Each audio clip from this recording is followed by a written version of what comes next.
4월 25일 예배 성경 공부있습니다. 시편 1편부터 시편 1절부터 6절까지 말씀 있습니다. 할렐루야. 그의 성소에서 하나님을 찬양하며 그의 권능의 궁창에서 그를 찬양할지어다. 2절 말씀. 그의 능하신 행동을 찬양하며 그의 지극히 위대하심을 따라 찬양할지어다. 3절 말씀. 나팔 소리로 찬양하며 비파와 수금으로 찬양할지어다. 4절 말씀. 소고치며 춤추며 찬양하며 현악과 통소로 찬양할지어다. 5절 말씀. 큰 소리 나는 제금으로 찬양하며 높은 소리 나는 제금으로 찬양할지어다. 6절 말씀. 오 호흡이 있는 자마다 여호와를 찬양할지어다. 할렐루야. 베드로전서 1장 3절부터 5절 말씀입니다. 3절 말씀. 예수 그리스도를 죽은 자 가운데서 부활하게 하심을 말미암아 우리를 거듭나게 하사 산 소망이 있게 하시며. 4절 말씀. 썩지 않고 더럽지 않고 쇠하지 아니하는 유업을 잊게 하시나니 곧 너희를 위하여 하늘에 간직하신 것이라. 5절 말씀. 너희는 말세에 나타내기로 예비하신 구원을 얻기 위하여 믿음으로 말미암아 하나님의 능력으로 보호하심을 받았느니라. 아멘. 할렐루야. 시편 150편과 베드로전서 1장 3절에서 5절 여러분이 들으시면서 그 핵심적인 주제가 뭔가, 가장 많이 나온 단어가 뭔가 이렇게 생각하면은 찬송이란 말이 나오고 있습니다. 바울은 13권의 서신을 썼습니다만은 특별히 로마서나 갈라디아서 같은 것은 바울의 중심 사상을 말한다 할 수 있는데, 그래서 바울을 이신덕이 믿음의 사도다 그래 말합니다. 사도 요한은 요한복음과 요한 1, 2, 3서와 요한계시록을 썼는데, 요한 1, 2, 3서는 짧은 서신이지만은 57번이나 사랑이란 말이 나옵니다. 그래서 요한을 사랑의 사도다 그래 말합니다. 베드로는 베드로 전후서를 썼는데 흩어져 있는 12지파 이렇게 해서 그 당시 고난받고 있는 교회를 그렇게 표현하면서 소망의 말씀을 쓰고 있습니다. 그래서 베드로를 소망의 사도다 그래 말합니다. 오늘 베드로전서 1장 읽었는데 1절과 2절을 보면은 편지를 받는 신자들의 정체성을 나그네다 그래 말하고 있고, 그리고 하나님의 선택받은 사람들이다 이렇게 정의하고 있습니다. 그리고 오늘 읽은 3절에 찬송하리로다 이래 되는데, 이 찬송하리로다는 말은 찬송합시다 그런 말과 같은 말입니다. 유대인들이 기도할 때 어떻게 기도를 시작하느냐? 찬송하리로다. 오 하나님, 당신은 죽은 자를 살리시나이다. 이렇게 기도를 시작한다고 합니다. 베드로는 편지를 쓰면서 찬송하리로다. 우리 주 예수 그리스도의 아버지 하나님, 이렇게 시작하고 있습니다. 이 베드로전서의 목적은 소망이지만 결국 그 극악한 어려움 가운데 있는 이들에게 소망을 말하면서 참고 견딘다 하는 이런 단순한 자세에 머물지 않고 한 걸음 더 나가서, 그럼에도 불구하고 찬송할 수 있는 이유가 있고 우리는 찬송해야 된다 하는 것을 주제로 하고 있습니다. 그래서 오늘 우리는 찬송할 수밖에 없는, 찬송합시다, 이런 주제로 말씀을 드리려고 합니다. 9.11 테러가 일어나고 세계무역센터 쌍둥이 빌딩이 무너졌습니다. 생존자 구조 작업이 오랫동안 지속되었습니다. 우리나라 삼풍백화점도 무너졌습니다. 그리고 그 잔해와 돌더미 속에 사람들이 깔려서 죽은 사람도 많지만 그 참 위험한 가운데서도 구출함을 받는 그런 기적적인 일들이 TV를 통해서 방영되고 우리가 목격을 했습니다. 여러분, 건물이 무너지고 그 속에 사람이 깔려지게 되면 생존자 구조 작업을 하게 되는데, 어떤 사람은 숨이 끊어지고, 어떤 사람은 다리가 분질러지고, 어떤 사람은 몸이 그냥 엉망이 되어버린단 말이죠. 그런데 그 무너진 속에서 생존자를 찾으려고 하면 가장 처음 하는 게 뭐냐? 소리를 듣는 것입니다. 무슨 소리가 들린다 그럼 그것을 집중적으로 파는 것입니다.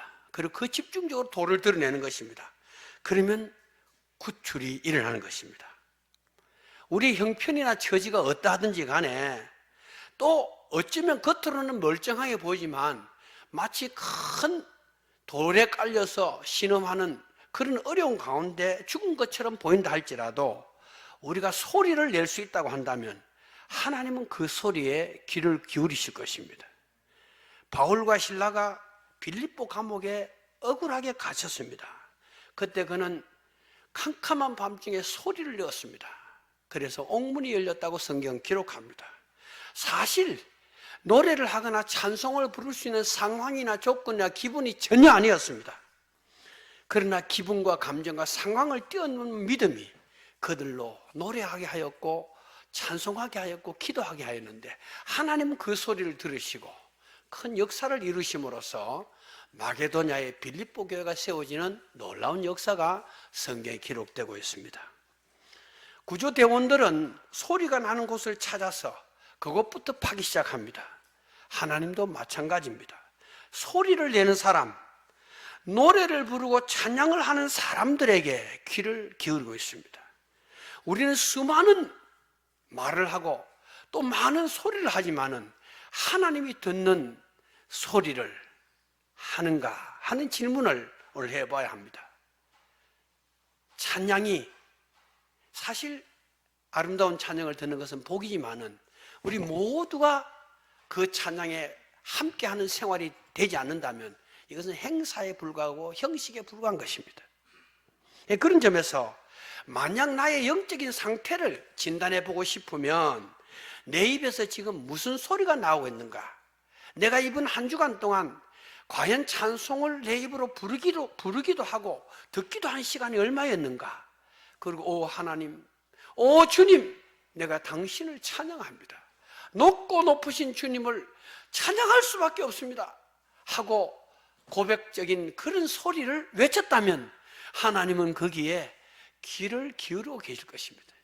그러나 분명히 벙어리는 아닌데 아무 소리 없이 죽은 자 같이 지나면서 교회 와서 주보를 바라보고 겨우 찬송을 찾아서 이런 찬송도 있었나?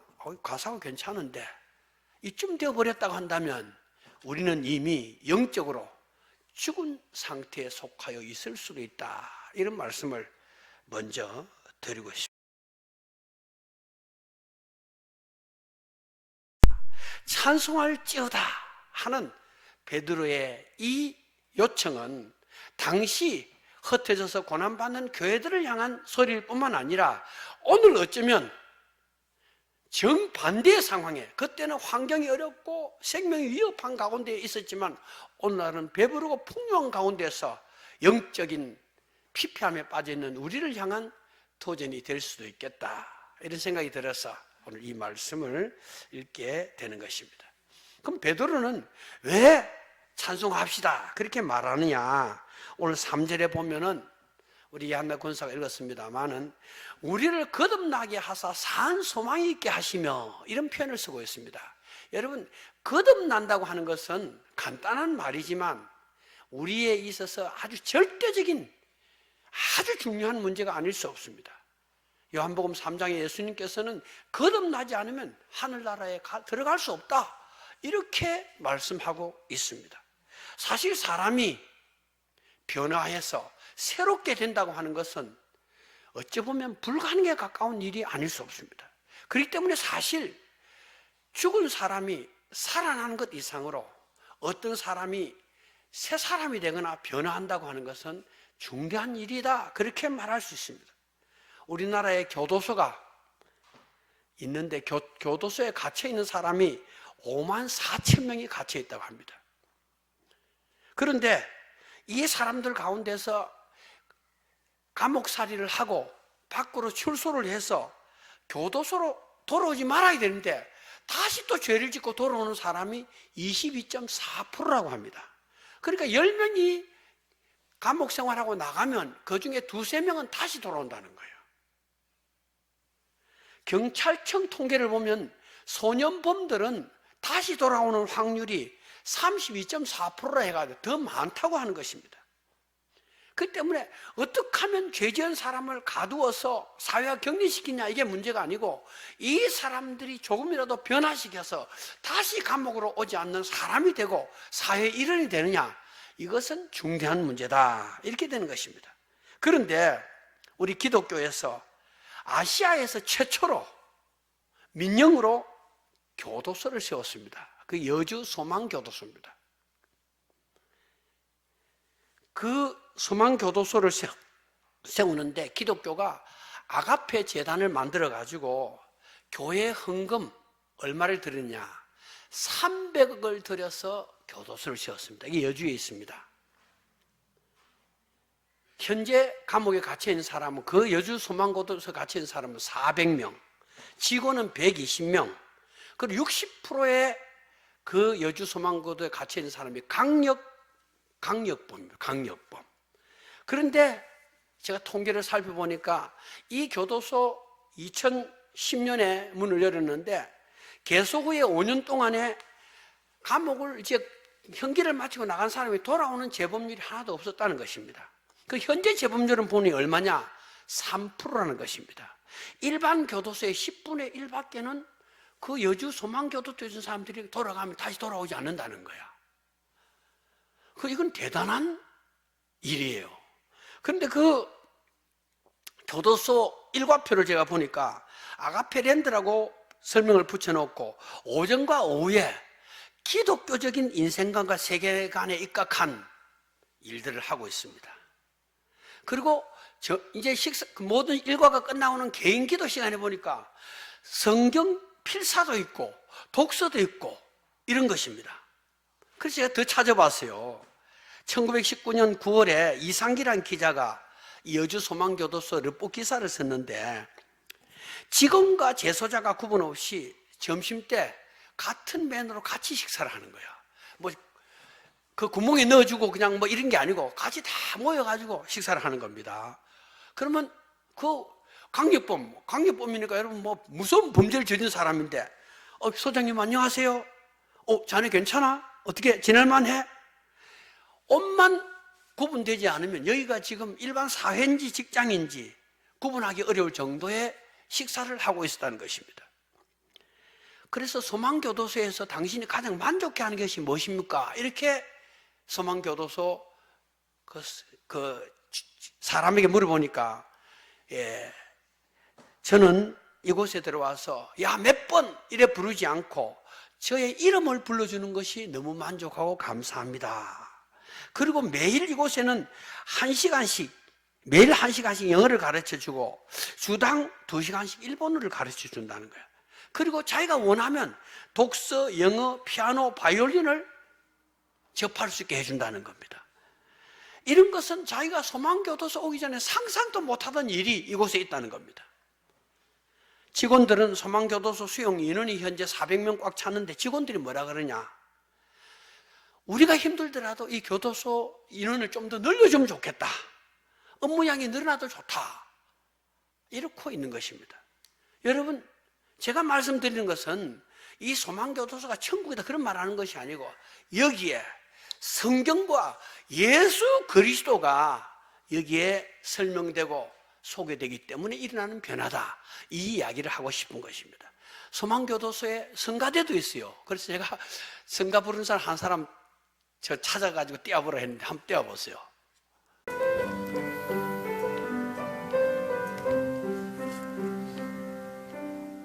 하나님 한 번도 나를 실망시킨 적 없으시고 언제나 공평과 은혜로 나를 이끄셨네. 오신실하신 주, 오신실하신 주, 내 너를 떠나지도 않으리라, 내 너를 버리지도 않으리라 약속하셨던 주님, 그 약속을 지키사 이후로도 영원토록 나를 지키시리라 확신하네. 사람이 육신으로 태어나는 것도 우리 뜻대로 되지 않습니다. 한 사람이 새 사람이 된다는 것도 내 결심이나 노력만으로 되지 않습니다. 여러분, 우리가 만약 믿지 않았다면, 하나님 말씀을 몰랐다면, 교회에 나오지 않았다면 지금 나처럼 될 수 있을까? 저는 자신이 없습니다. 저는 예수님을 몰랐다면, 제가 교회에 다닐 수 없었다면 내가 좀 살아있었을까? 내가 얼마나 험난한 인생을 살았을까? 이런 생각이 확 드는 거예요. 내가 오늘 여기 서서, 여러분이 여기 앉아서 설교를 하고 말씀을 들을 수 있고 찬양을 부를 수 있고 상황이 어떠한 가운데서도 노래를 부를 수 있는 것은 예수님 까닭입니다. 그 예수님께서, 그 예수님의 말씀이, 그 예수님의 말씀을 맡은 사람들이 우리에게 준 영향에 의해서 우리는 나도 알지 못하는 사이에서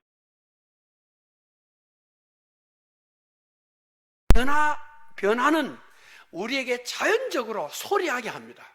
그 소리가 찬양이요, 그 소리가 기도요, 그 소리가 고백이요, 그 소리가 전도가 되는 것입니다. 그런 점에 있어서 우리는 찬양할 이유가 충분하고, 찬양합시다, 찬양하자, 찬양할지어다 하는 베드로의 그 요청에 기꺼이 아멘, 내가 그렇게 살고 있고 나가 다른 사람에게 그런 말을 할 수 있는 사람이 되었다고 하는 말을 하게 되는 것입니다. 여러분 중에 야, 저 사람 예수 안 믿었으면 어땠을까? 참 예수 믿고 많이 변했다, 이런 말을 들을 수도 있고 들었던 때가 있을 것입니다. 여러분, 이것은 우리가 찬양해야 될 이유입니다.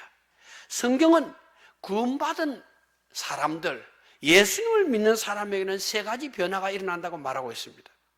첫째 변화는 하나님의 자녀가 되는 신분의 변화입니다.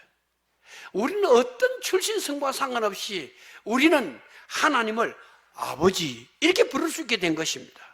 이건 놀라운 일입니다. 하나님이 어떤 분이십니까? 어떤 사람은 모든 만물에 하나님이 계신다 그런 말 하는데 아닙니다. 하나님 안에 모든 만물이 있을 뿐입니다. 하나님은 크신 하나님입니다. 저는 하나님에 대하여 크신 하나님 딱 정했어요. 예수님에 대하여 존귀하신 예수님 딱 정했어요. 성령님에 대한 역사하시는 성령님, 이렇게 제가 매일 기도할 때마다 부르고 있습니다. 그래서 이 하나님을 믿는 사람들에게 첫 번째 변화는 신분의 변화인데, 하나님을 아버지 하나님 이렇게 부르는 것입니다. 둘째는 성품의 변화입니다. 이 성품의 변화는 이전과 다르게 사람을 대하는 마음이 생기는 거예요. 사람에 대해서 내 마음가짐이 달라질 거예요. 이게 성품의 변화입니다. 그러니까 인간관계가 변하는 것입니다. 그리고 마지막에는 세 번째 변화인데, 사랑 중에 가장 큰 사랑은 영혼을 구하는 것이라는 것을 깨닫게 되어서 복음을 전하는 사람이 되는 것입니다.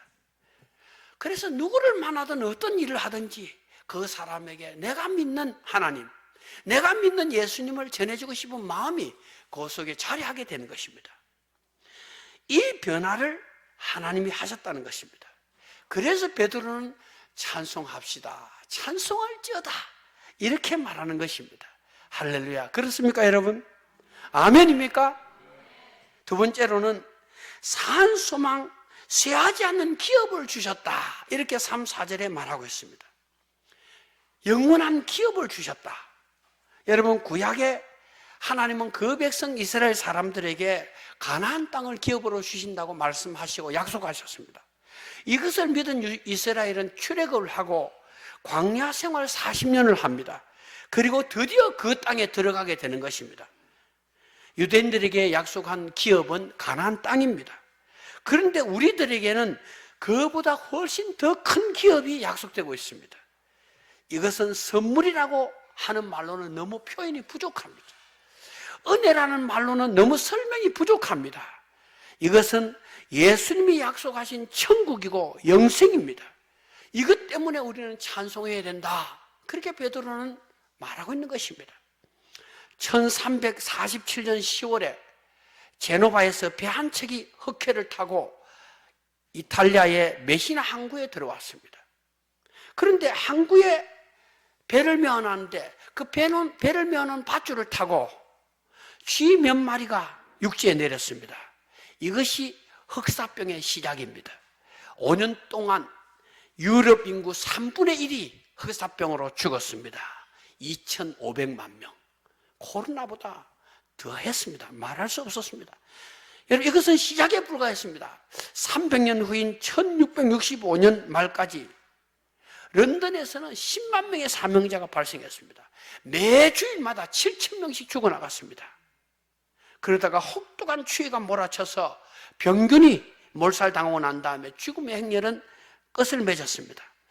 이처럼 흑사병은 역사상 가장 처절한 재앙 중에 하나였습니다. 그런데 성경은 죄가 원인이 된 영원한 심판이라고 하는 질병의 최악의 타이틀을 붙이고 있습니다. 누구도 죄의 결과인 사망에서 벗어날 수 없습니다. 돈과 권세 그리고 온갖 지혜와 능력을 동원해도 결국 절망적인 수렁에 빠지고 사망으로 가는 인간이 되는 것입니다. 그리고 최후의 심판을 받고 지옥의 자식이 되는 것이 바로 죄의 질병이요 결과입니다. 흑사병은 에르시아나 페스티스라는 박테리아가 일으킵니다. 그러나 죄가 주는 영원한 멸망은 하나님을 외면하고 자기 마음대로 살았지만 자기 마음대로 살려고 하는 마음이 계속 있지 않습니까? 이건 내 시간이야. 이건 내 돈이야. 이건 내 새끼야. 이러면서 내 마음대로 하지 않습니까? 그것이 바로 죄악의 씨앗입니다.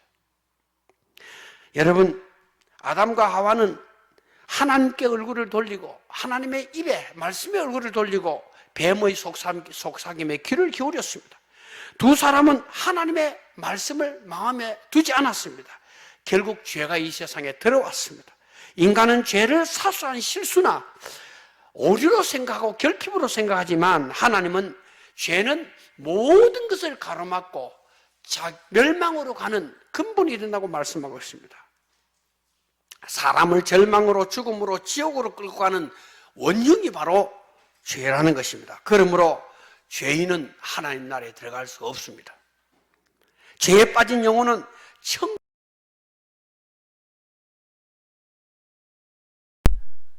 하나님의 얼굴을 볼 수 없습니다. 예수님은 죄의 결과인 죽음과 죄의 정상인 악을 소멸하는 분으로 우리에게 왔습니다.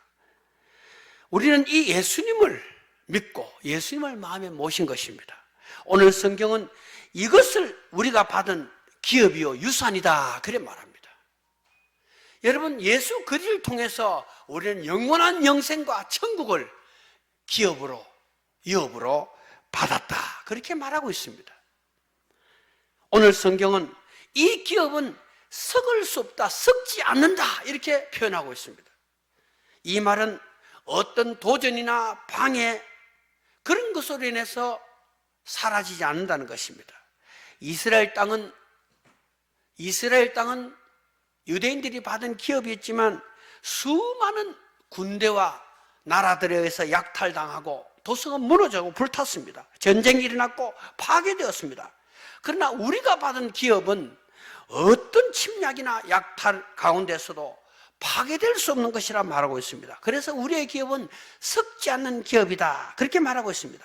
이것은 인간의 노력이나 인간의 손으로 결단코 만들 수 없는 기업입니다. 오직 하나님의 은혜로 믿는 자에게 주어지는 놀라운 약속입니다. 이것은 영원히 변하지 않는 진주요 보석입니다. 그래서 썩지 않는 기업이라고 말하고 있습니다. 또 더럽혀지지 않는다 그렇게 말하고 있습니다. 지구 표면은 70%가 물입니다. 그런데 그 중에 사용할 수 있는 물이 몇 프로겠습니까? 지구 표면의 70%의 물 가운데 사용할 수 있는 물은 3%에 불과합니다. 그런데 유엔에서는 이 3%의 물 가운데 불결한 물 때문에, 오염된 물 때문에 20초마다 어린 생명이 하나씩 죽어가고 있다고 말합니다. 연간 150만 명의 어린 아이들이 더럽혀진 오염된 물 때문에 죽어가고 있습니다. 어른을 포함하면 1년에 오염된 더럽혀진 물 때문에 죽는 수가 150만 명입니다.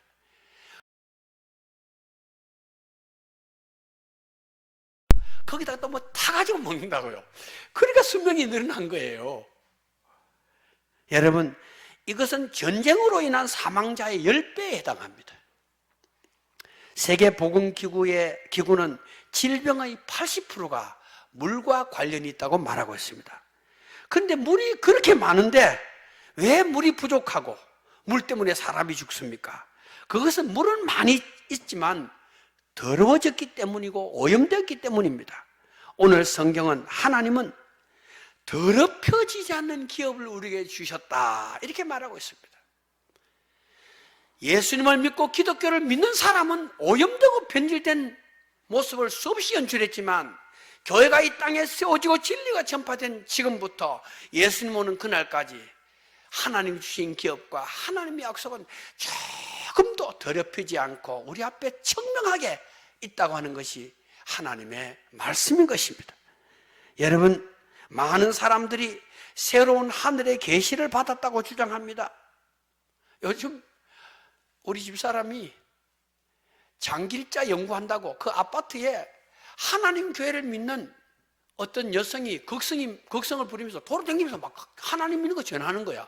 그래서 이제 한 번 좀 만나서 한 번 붙으려고 하는데 내보고 자꾸 보라 그러는데, 야, 아저씨, 안상홍이라는 아저씨가 하나님이고 죽어서 지금 묻혔어요. 63살 때 냉면 먹고 죽었다고 보니까. 근데 예수님은 3년 동안 공적 역사를 했지만은 다윗의 일을 받았기 때문에 40년 다윗 가운데 37년을 안상홍이 했다는 거예요. 그리고 안상홍이가 죽으면서 여자 하나님을 세워놨는데 그게 장길자래요. 이 말도 되지 않는, 그는 마치 김일성이가 태양이고 뭐 이만희가 뭐 이긴 자이고 뭐 이런 거 똑같은 이단이 아닙니까? 이것은 마귀의 역사입니다. 우리가 받은 기업을 더럽히고 망치려고 하는 수작입니다. 그러나 전도관의 박태선, 통일교회 문선명, 하나님교회 안상홍, 그 안상홍이 세운 장길자 좀 있으면 죽습니다. 신천지의 이만희 죽습니다. 내가 예언을 하는데 이만희 반드시 죽습니다. 그럼 죽게 돼 있어요. 복음을 더럽히는 이들은 불을 향해 날아드는 하루살이 같고 날파리 같아서 하나씩 다 죽을 것입니다. 그러나 우리에게 주신 기업은 어떤 이단이나 어떤 죄나 어떤 인간의 장난에 의해서 더럽혀질 수 없다, 그렇게 말하고 있습니다. 그래서 우리는 찬송할 이유가 충분하다, 그런 것입니다. 그리고 이 기업은 쇠하여지지 않는다고 오늘 성경은 말하고 있습니다. 약속의 땅 가나안에도 그때 우리가 4월 달에 성지순례 가니까 아네몬의 꽃 더레핀 백합화가 쫙 펴가 있는데 아름다웠어요. 그러나 시간이 지나면 지는 것입니다. 그리고 떨어지는 것입니다. 그러나 우리가 받은 기업은 소멸되지 않고 쇠하지 않습니다. 우리의 육신은 점점 쇠하여 갑니다.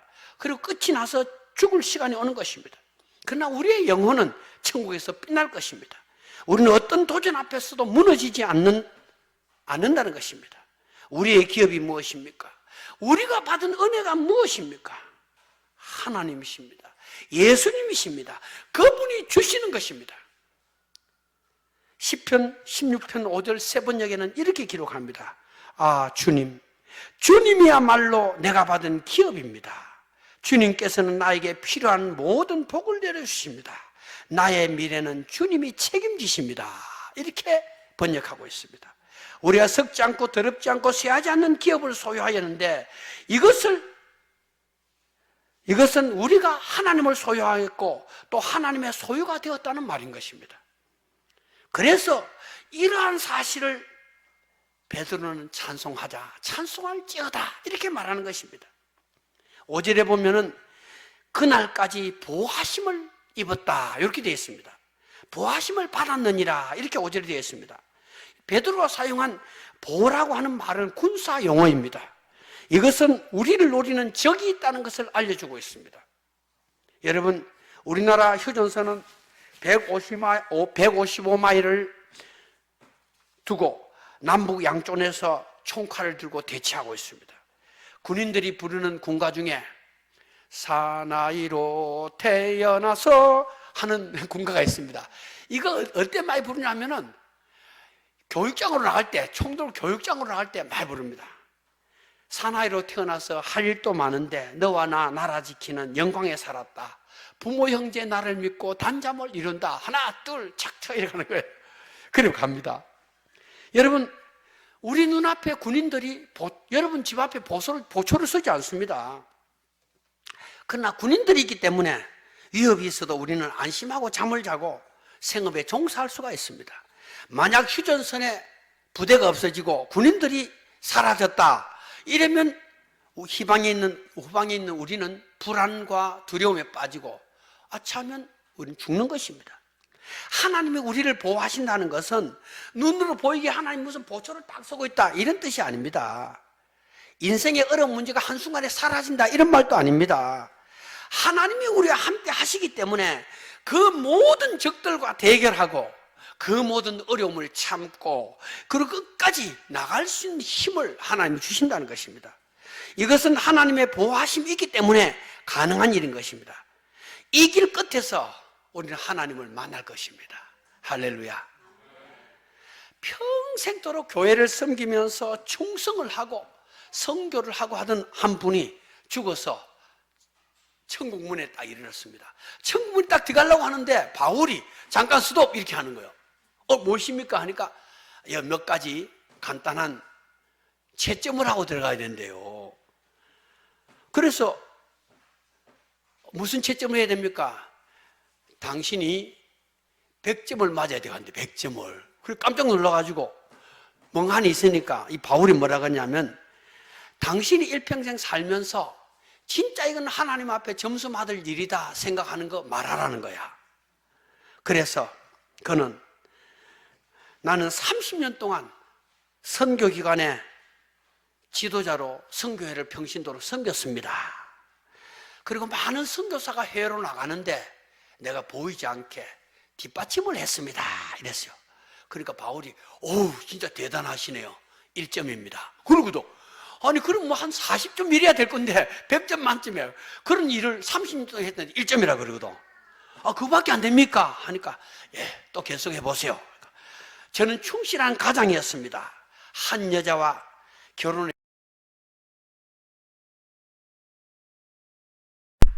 그리고 우리 아이들이 셋인데 아이들이 또 다 신앙인으로 키웠습니다. 그리고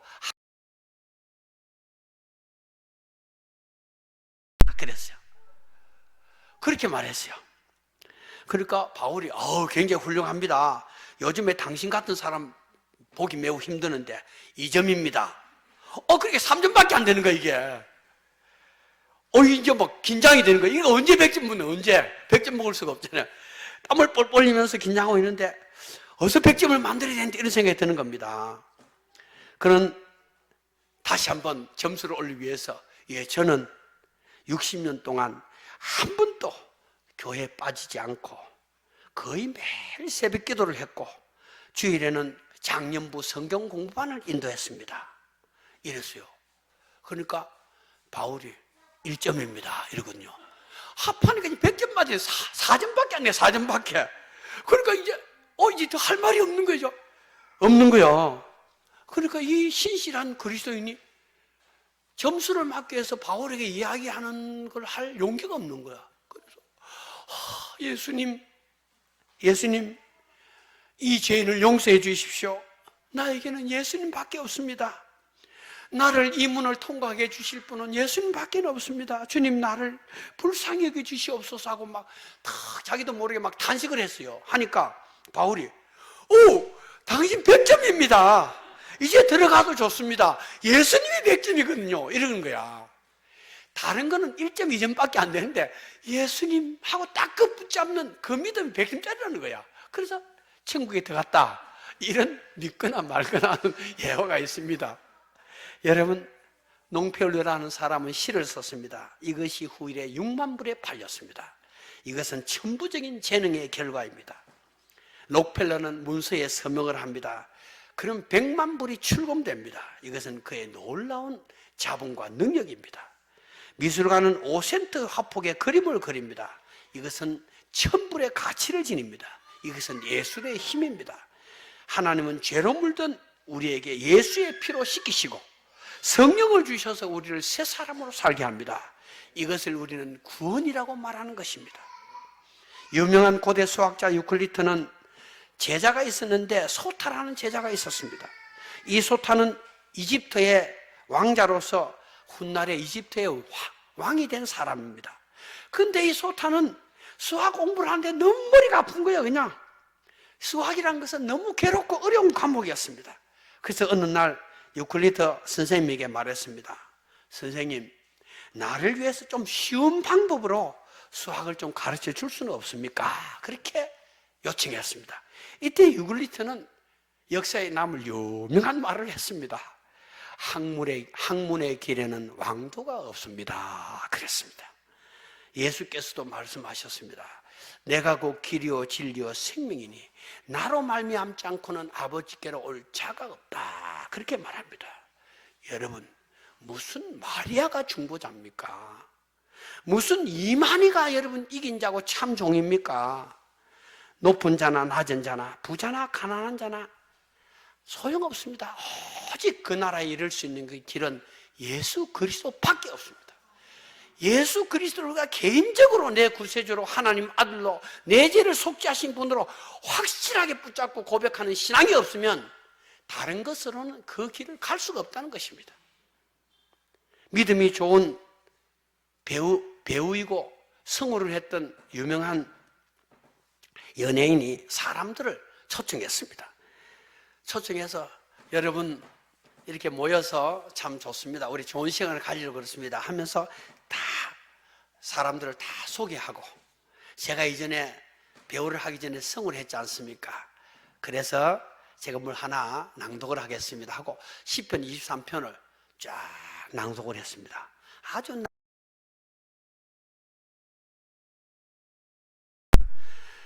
그 시편 23편 낭독이 끝나자 박수소리가 막 박수를 쳤습니다. 모두 다.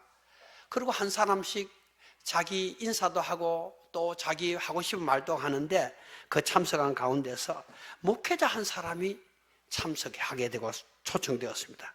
그 목회자 한 사람도 떠올르더만은 시편 23편 1절을 암송하는 것입니다. 여호와는 나의 목자시니 내게 부족함이 없으리로다. 이 한 구절을 낭송해 놓고 저는 이것만으로 모든 것을 가진 사람이 되었습니다. 여러분도 알다시피 저는 6년 전에 아내를 먼저 보냈습니다. 나는 내 아내가 죽었을 때 내 아이들과 이 세상을 살 수 없을 것 같은 그런 절망에 빠졌습니다. 그런데 하나님은 저와 아이들에게 함께 하시겠다고 말씀하셨고, 그분은 오늘까지 저를 이렇게 인도해 주셨습니다 하면서 간증을 하는 것입니다. 그리고 나머지 2절부터 시편 23편을 아주 조용하게 다 암송을 하는 거예요. 이번에는 암송이 끝났는데 박수 소리가 들리는 것이 아니고 거기 앉았던 사람들이 눈물을 훔치는 것입니다. 가슴이 뜨거워졌고 눈물을 훔치는 것입니다.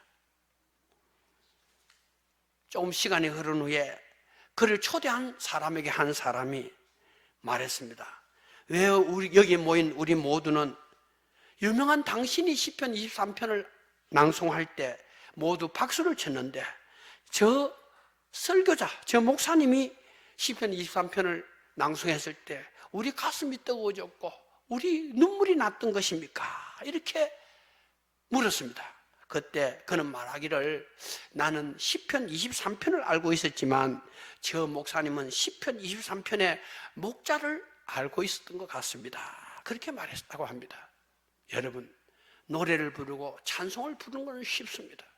그러나 그 찬송과 노래의 주인공이, 그것을 부르게 하시는 분이 그 내용이 무엇인가를 가슴에 새기고 부르지 않는다면 그것은 성우의 박수받는 낭송에 불과하다고 하는 이야기 아닙니까? 제가 중국에 옷에 못 들어가지만 중국에 가서 할빈에 4, 5년 다녔지 않습니까? 할빈, 북경, 상해 다 다녀보면 중국 사람들 특징은 뭐냐?